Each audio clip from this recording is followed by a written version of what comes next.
તારીખ 25/3/2025 રોજ કેન્દ્ર સરકાર દ્વારા લોકસભામાં કેન્દ્રીય સિવિલ સર્વિસ પેન્શન નિયમો અંતર્ગત ઠરાવ પસાર કર્યો છે। સંદર્ભે તારીખ 23/6/2025 રોજ દેશના વડાપ્રધાનશ્રીને ભાવનગર જિલ્લાના માન્ય કલેક્ટરશ્રી મારફત વિશાળ સંખ્યામાં જિલ્લાના પેન્શનરોએ ભાવનગર જિલ્લા પેન્શન સમાજની આગેવાની હેઠળ ઉપરોક્ત 25/3/2025 નો ઠરાવ રદ કરવા વિરોધ પ્રદર્શિત કરતો પત્ર સુપરત કર્યો હતો। જે આ કાર્યક્રમ ભાવનગર જિલ્લાના વિશાળ સંખ્યામાં પેન્શનરો હાજર રહેલ અને આ કાર્યક્રમને સફળ બનાવવા ગુજરાત પેન્શન સમાજ સંકલન સમિતિના સંગઠન મંત્રી અમુભાઈ પાઠક તથા ભાવનગર જિલ્લા પેન્શન સમાજના પ્રમુખ પ્રફુલભાઈ મહેતાને સિંહ પેન્શનરો સંગઠન સહિત ભાઈઓ તથા બહેનો મોટી સંખ્યામાં એકઠા થઈ કલેક્ટર કચેરી આવેદનપત્ર પાઠવવામાં આવ્યું હતું।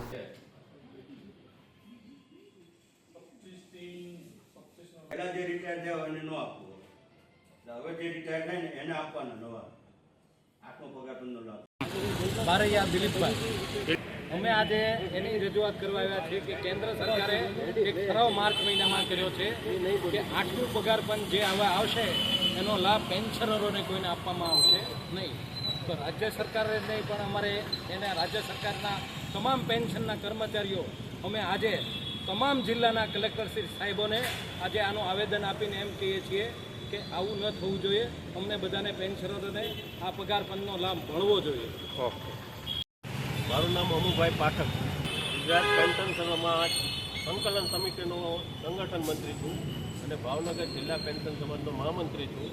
આજે પેન્શનોના વિરોધમાં જે લોકસભામાં ઠરાવ થયો છે એના વિરોધ રૂપે આ આખા ભાવનગર જિલ્લાના પેન્શનરોએ વોઇસ રજૂ કરી લેખિત આવેદનપત્ર નરેન્દ્રભાઈ મોદી સાહેબને વડાપ્રધાનને આપ્યું છે માનનીય કલેક્ટર સાહેબ મારફત।